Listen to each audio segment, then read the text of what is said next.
Pick it up then. My husband said it quietly the second time, quieter than when he screamed about the abortion. Somehow that was worse. I'm Maya Bennett.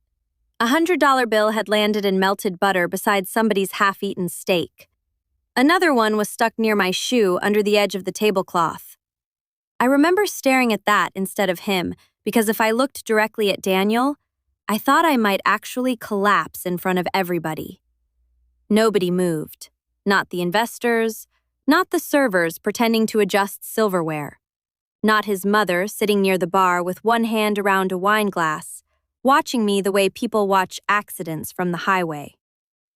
I bent down because I was 6 months pregnant and humiliated and stupid enough to still want peace more than dignity. My hand shook, reaching for the money. My other hand stayed over my stomach automatically. Like my body already understood something unsafe was happening before my brain did. Daniel laughed once under his breath. Not loud, just enough. That sound stayed with me longer than the screaming did. The restaurant smelled like bourbon and burnt rosemary and expensive meat. Somewhere behind me, someone's phone kept vibrating against a glass tabletop over and over. Nobody answered it. The jazz music was still playing through the speakers. Soft piano, almost polite. "You think I'm an idiot?"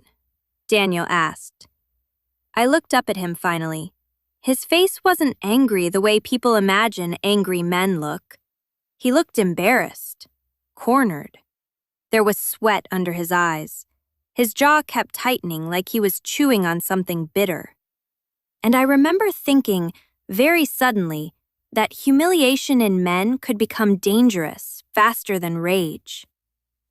"Daniel," I said quietly, "please." I shouldn't have said please. That's the part I hate remembering. Because even then, after the fertility clinics and the cold silences, and the nights he started sleeping turned away from me at the edge of the mattress, some part of me still thought I could calm him down if I stayed gentle enough. His mother leaned toward someone beside her and whispered something. I saw the tiny movement, saw the satisfaction she tried to hide afterward by sipping wine. Daniel pulled more cash from his jacket pocket and tossed it toward me again. "Take it," he said. "You'll need it."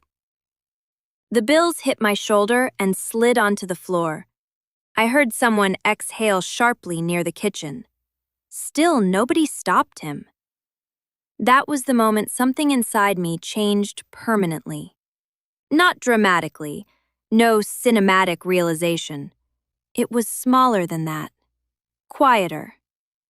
I stopped believing anyone there was going to help me, including my husband. I picked up my purse, my coat.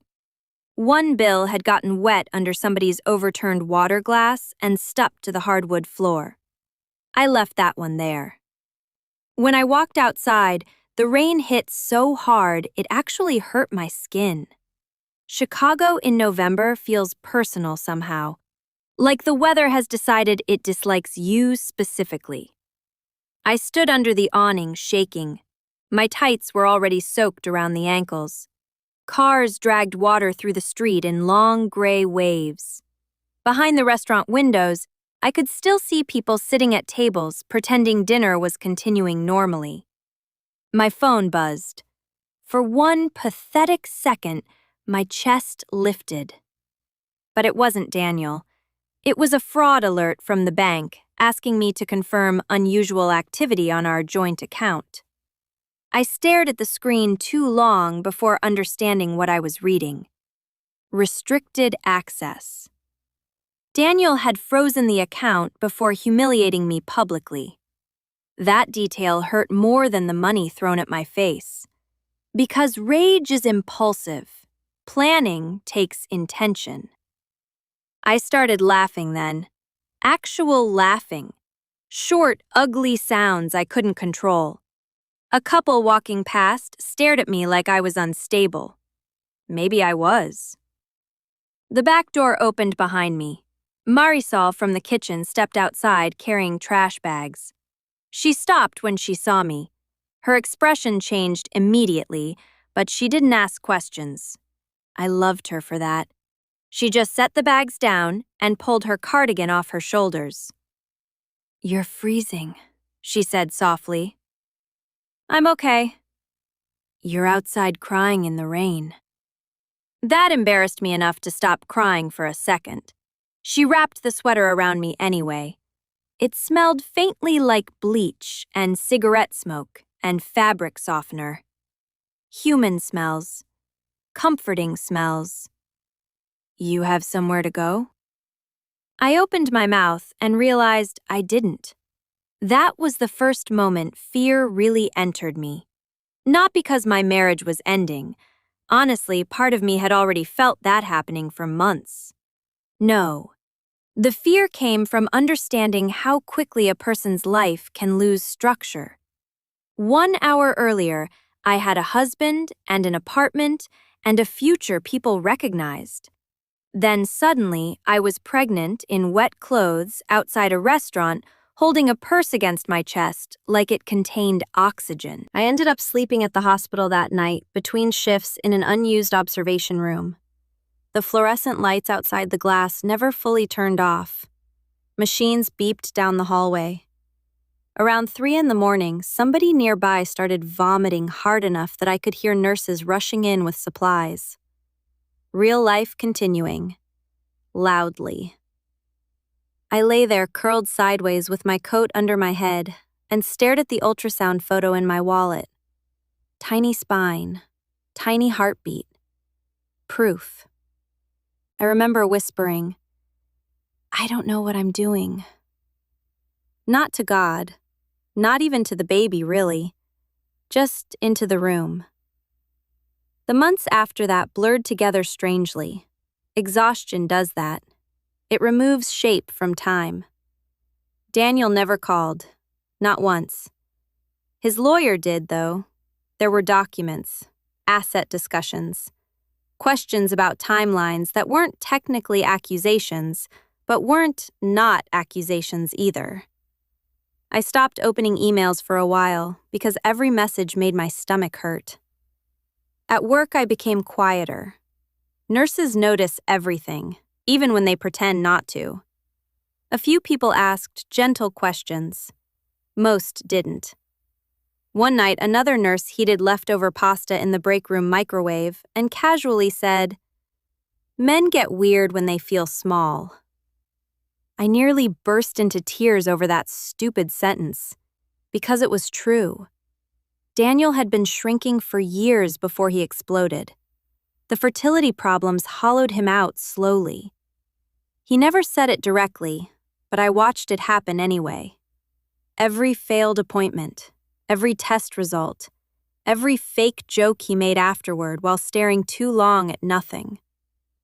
And I wasn't innocent either. That's the ugly part. I became careful around him. Too careful. I started speaking to him like he was fragile glass. I hid my frustration because I thought kindness would save us. But hidden resentment still leaks out eventually, sometimes through silence, sometimes through pity. Men can feel pity on you like heat. Part of him hated me for witnessing his shame.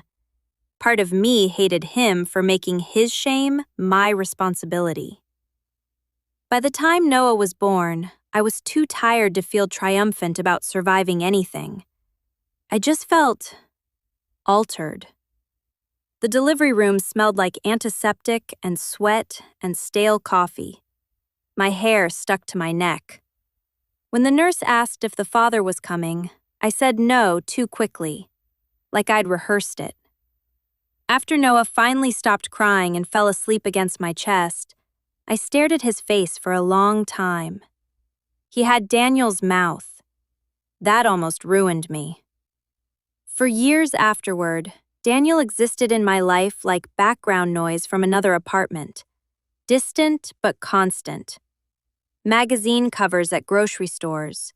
Restaurant interviews playing silently on TVs inside waiting rooms.